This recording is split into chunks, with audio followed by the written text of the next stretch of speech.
এই যে lieutenant colonel ওয়াহিদরা বাইর করে দিছে।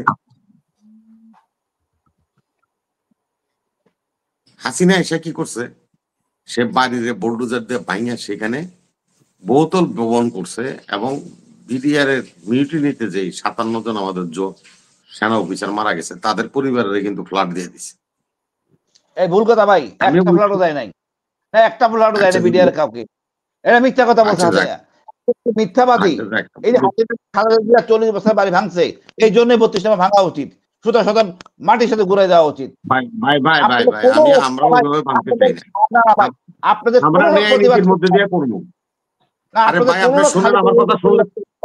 আমার কথা শুনলে তো আপনি বুঝতে পারবেন। আমাদের একটা পরিকল্পনা আছে, মইনুল রোডের বাড়ি ভেঙে দেওয়ার পরে আমাদের দলের একটা পরিকল্পনা আছে। সেটা হলো যে 32 নম্বর হলো 4 বিঘা জমির উপরে 32 নম্বর বাড়িটা 4 বিঘা জমি। আমাদের একটা হিসাব আছে যে এখানে আমরা 10টা বহুতল ভবন করব 22 তলা করে। এই 2400 শহীদ যারা নাকি নিহত হয়েছে তাদের পরিবারকে আমরা ফ্ল্যাট দিব।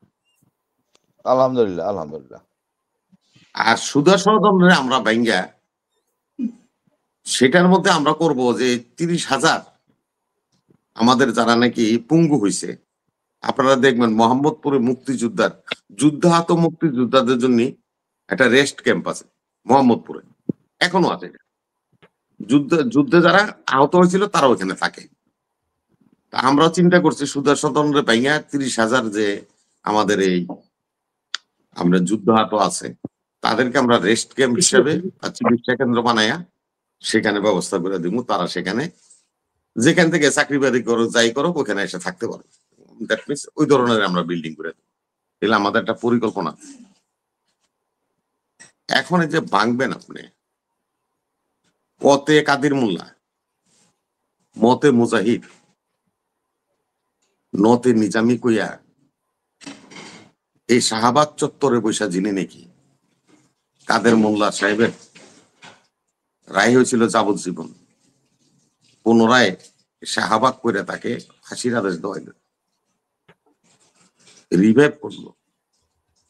যে পরিকল্পনাকারী এই শাহবাগ সৃষ্টি তারই ছাত্র ইমরানের সরকারকে দিয়ে সে এই নাটক সাজাইছে এবং তারই দল এই লাকি আক্তাররা ছাত্র ইউনিয়ন তাদেরকে দিয়ে সে সেখানে এই গণজাগরণ মঞ্চ বানাইছিল।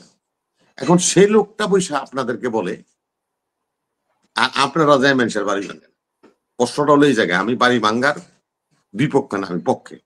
কিন্তু যে লোকটা বলছে সেই লোকটাকে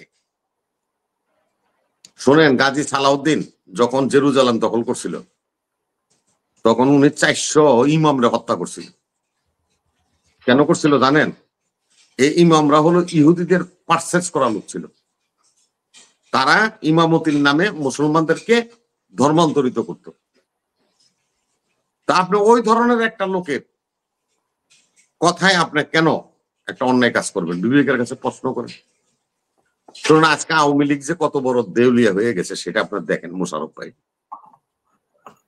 আমাদের হযরত মাওলানা দেলোয়ার হোসেন সাইদি সাহেব যখন রায় হয়েছিল আপনাকে জানা আছে, সারা বাংলাদেশে সমস্ত লোকজন বাইরে আসছিল। সাইদি সাহেব কিন্তু অরিজিনালি কিন্তু জামাতের লোক ছিল না, উনি কিন্তু একজন ওয়াজেনান ছিলেন। উনি একজন তাফসিরের কোরআনের তাফসিরের প্রথম ব্যক্তি যিনি বাংলাদেশে কোরআনের তাফসির শুরু করেছে। তাফসির মাহফিল করতে লাল দিঘি ময়দানে 1 মাস ব্যাপী ওনার এই তাফসিরের অনুষ্ঠান হতো। তো এখন ওনার জন্য 165 জন লোক রক্ত দিছিল, হাসিনা হত্যা করছিল 165 জন সাইদি প্রেমীকে হত্যা করছিল। একজন সাইদির জন্য 165 জন লোক রক্ত দিছে। আর শেখের বেডি হাসিনা মুক্তিযুদ্ধের দাবিদার, ওর ফাঁসির রায় হয়েছে। একটা কুত্তাও ঢাকা শহরে দেখা যায়। একটা আফসোস করার জন্য একটা লোক খুঁজে পাওয়া যায় না। 75-এ যখন ওর বাপের লেগে আফসোস করার লোক পাইনি, আজকেও ঠিক সেম জিনিসটাই হয়েছে। ওর হলো চাপাবাজ, বড় বড় কথা কয়। শুনেন, ওরা মনে করছে যে ওরা সবচেয়ে শক্তিশালী।